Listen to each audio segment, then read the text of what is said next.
ইসকনকে নিষিদ্ধের দাবিতে বিক্ষোভ মিছিল করেছে বিপ্লবী ছাত্র জনতা। শনিবার 30 নভেম্বর সকাল 11টায় সিইউবি চত্বর থেকে মিছিলটি শুরু হয়ে শহরের বিভিন্ন স্থান প্রদর্শন করে টাউন ক্লাবের সামনে সবাই একত্রিত হয়। এ সময় ছাত্ররা ইসকন কর্তৃক চট্টগ্রামে অ্যাডভোকেট সাইফুল ইসলাম আলিসকে কুপিয়ে শহীদ করা মসজিদ ভাঙচুর, কোরআন শরীফ পোড়ানো সহ রাষ্ট্রদ্রোহী সকল কর্মকাণ্ডের প্রতিবাদ জানান।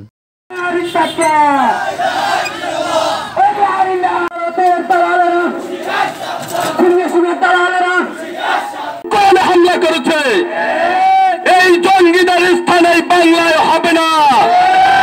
আমরা প্রশাসনের কাছে একটা জবাব চাই। আমরা অতীতে দেখেছি যখন কোনো বিচার হয় সেই বিচারের জন্য কোর্টের ভিতরে কেউ লাঠি তো দূরের কথা, বেশি লোক একত্রে জড়ো হতে পারে না, তিন পতন নিরাপত্তা থাকে। সেই কোর্টের ভিতরে কিভাবে অস্ত্র নিয়ে এই জঙ্গিরা ঢুকেছিল এর জবাব আমরা প্রশাসনের কাছে চাই। এর পিছনে যদি প্রশাসন ইন্ধন থাকে তার বিচার করতে হবে। মুসলমান একদিনে আসে নাই, মুসলিম এত সহজে আসা কোনো ধর্ম না। তোমাদের যদি কোনো সংশয় থাকে তাহলে বদরের যুদ্ধ দেখো তোমরা, 313 জন নিয়ে আমরা ওই উগ্র সব ধুলোয় মিশিয়ে দিছি। এক ফুটে যখন উড়ে গেছে, ইনশাআল্লাহ এখন আমরা কয়েকশো কোটি তোমাদের উড়ে যাইতে কয়েক মিনিটও লাগবে না।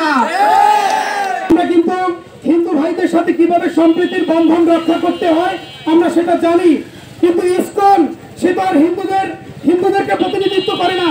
ইসকন হচ্ছে একটি নিঃসন্দেহে সন্ত্রাসী সংগঠন, যেটি 1966 সালে আমেরিকায় প্রতিষ্ঠিত হয়েছিল। এটি কিন্তু ভারতেও প্রতিষ্ঠিত হয়নি। এটি একটি নীল নকশা এবং এজেন্ডা নিয়ে এরা এসেছে। এরা সবসময় প্রতিটা দেশের সম্প্রীতিকে নষ্ট করতে চায়।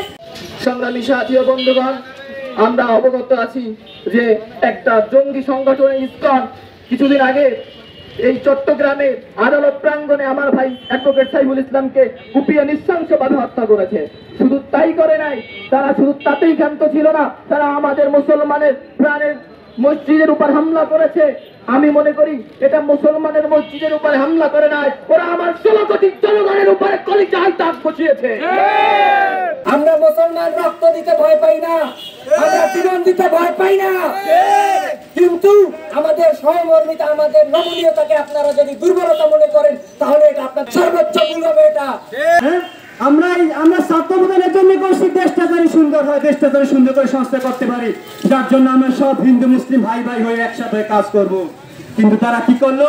খুনি হাসিনার চক্রান্তে পা দিয়ে এই দেশকে আবার ভারতের অঙ্গরাজ্য করার প্রচেষ্টা করছে।